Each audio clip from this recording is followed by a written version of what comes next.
Addressing the People's Assembly, Al-Muallim says, "Our army's achievements are a source of pride and we'll continue dialogue with the various social components and the opposition in order to start a comprehensive national dialogue."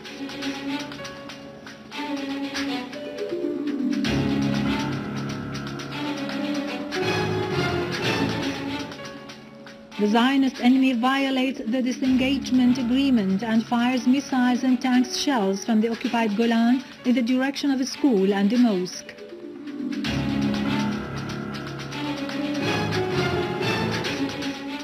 The Syrian Arab army eliminates scores of terrorists of Arab, Turkish, Chadian and Afghani nationalities in Hama, Idleb and Daraa.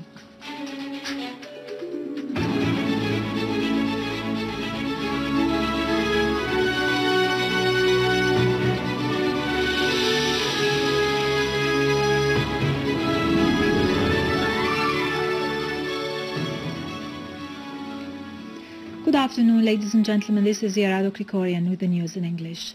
Headed by its Speaker Mohammed Jihad al-Laham, the People's Assembly was briefed today by Deputy Prime Minister, Foreign and Expatriates Minister Walid al-Muallim on the latest political developments related to the crisis in Syria.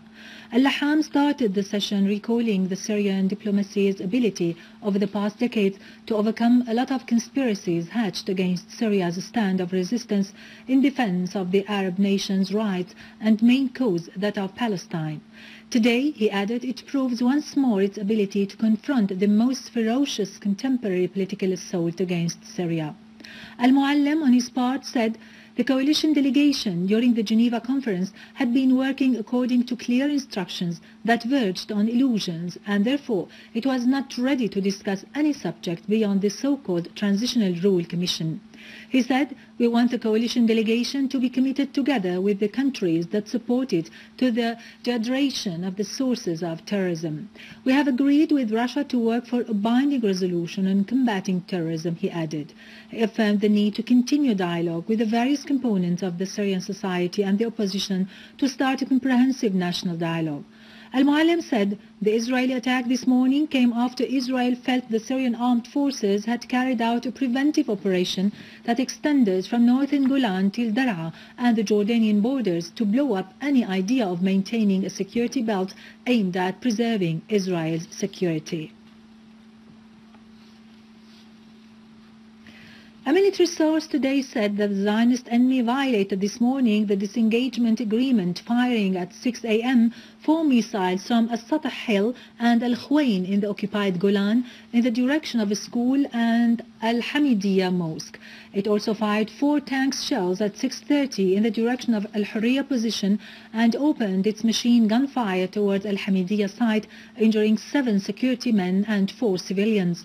The source affirmed that this aggression confirms the direct involvement of the Zionist entity in supporting and backing the terrorist groups and proves beyond any doubt the extent of coordination between the Zionist enemy and those groups at this time when the terrorist groups are receiving severe blows by the heroes of the Syrian Arab army in an attempt on the part of the Zionist enemy to alleviate the pressure on them.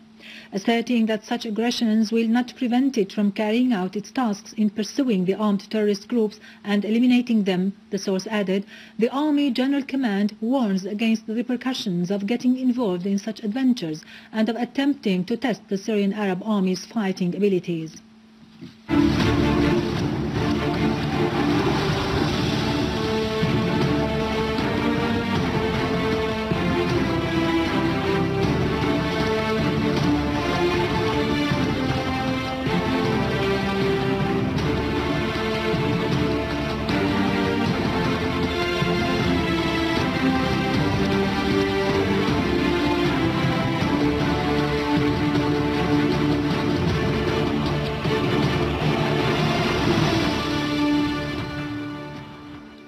A unit of the Syrian Arab Army targeted an armed terrorist group affiliated to Jabhat al-Nusra in Yabroud in Damascus countryside, killing and wounding dozens of them and destroyed their weapons and ammunition.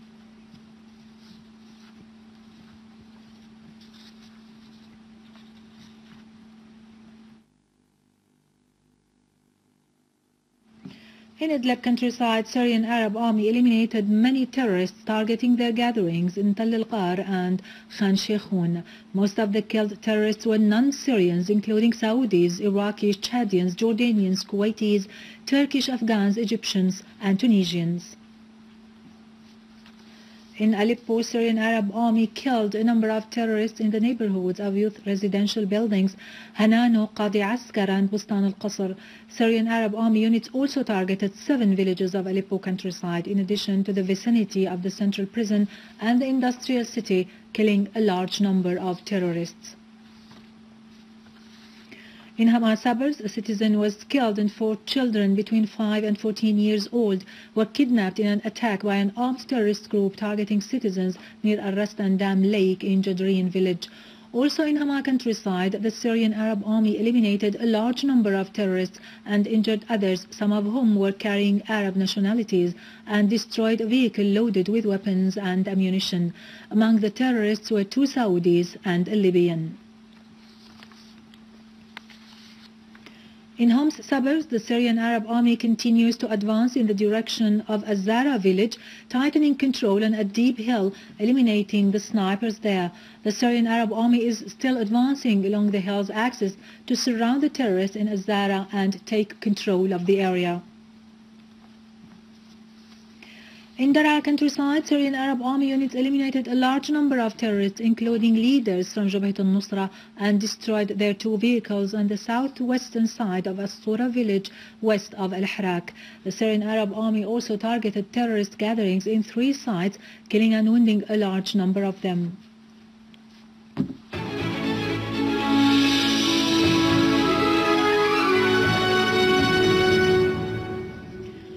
12 people were killed in 5 terrorist car bomb blasts which rocked Sadr city in the Iraqi capital of Baghdad.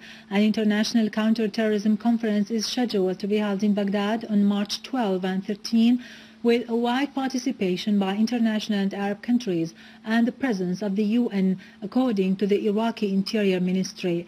Sources said the agenda of the conference includes items providing for cooperation among the participating countries in security and intelligence fields, in addition to pursuing and handing wanted persons. Earlier, Iraqi Prime Minister Noor al-Maliki called many times for holding an international conference to combat terrorism and cited the attempt of al-Qaeda to exploit chaos in the Arab world to impose its agenda. In a new attempt by extremist terrorists to create tension in the Lebanese city Tripoli, 3 people were wounded when gunmen threw a hand grenade on Barsan Cafe in Az-Zahiriya area in Tripoli, causing also material damages to nearby shops. In Baal al-Darawish, another grenade was dropped without causing any injuries. In Ukraine, the Prime Minister of Crimea, Sergei Aksyonov, said that the current Ukrainian regime in Kiev is illegitimate. He added that the residents of the Republic of Crimea are the ones who are entitled to determine their future. Meanwhile, more than 500 detainees in the Ukrainian city of Odessa raised the Russian flag in the local administration building in rejection of the new authorities in Kiev. Russian Foreign Minister Sergei Lavrov stressed during his meeting with EU Coordinator for Foreign Affairs Catherine Ashton in Madrid that naturalizing the situation in Ukraine depends upon the basic principles signed between the 2 sides on the 21st of February. It is to be mentioned that the agreement was signed between President Viktor Yanukovych and the opposition, which also included introducing constitutional reforms.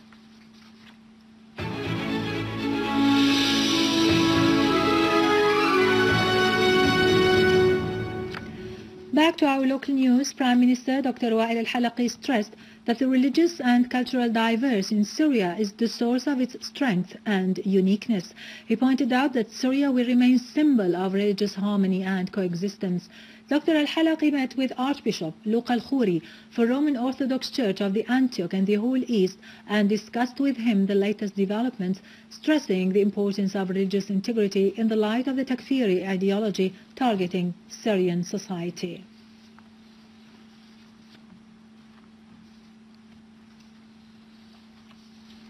Minister of Health received today 4 mobile clinics provided by the World Health Organization in order to support the healthcare services in Damascus, Hama, Deir ez-Zor, and Idleb. Minister of Health Dr. Saad al-Naif asserted that the mobile clinics will immediately put into service to support the services of delivering emergency medicine of chronic diseases and the routine vaccines, as well as the polio vaccine. Minister al-Naif said the mobile clinics will be dedicated for the areas which were badly affected as a result of the attacks by the armed terrorist groups. For her part, WHO representative in Damascus, Elizabeth Hoff, said that the organization has included in its plan for the year 2014 providing 40 mobile clinics for the Ministry of Health and for the non-governmental societies which are concerned with health.